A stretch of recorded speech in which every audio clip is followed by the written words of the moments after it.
So greetings, fellow detectives. I'm LF360, and on today's episode of Mysteries Unraveled, we're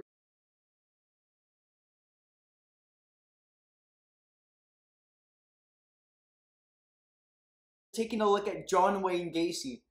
John Wayne Gacey, born March 17th, 1942, and died March 10th, 1994, was an American serial killer and sex offender known as the Killer Clown, who assaulted and murdered at least 33 young men and boys.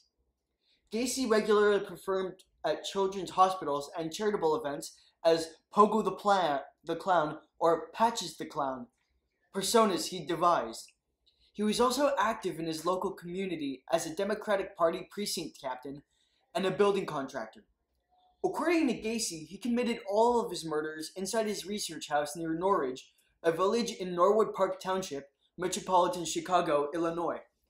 Typically, he would lure a victim to his home, dupe him into donning handcuffs in the pretext of demonstrating a magic trick, then rape him and torture his captive before killing him in either asphyxiation or strangulation with a garrote.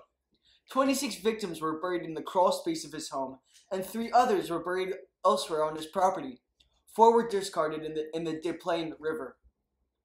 Gacey was convicted of the sodomy of a teenage boy in Waterloo, Iowa, in 1968 and was sentenced to 10 years imprisonment, but served 18 months.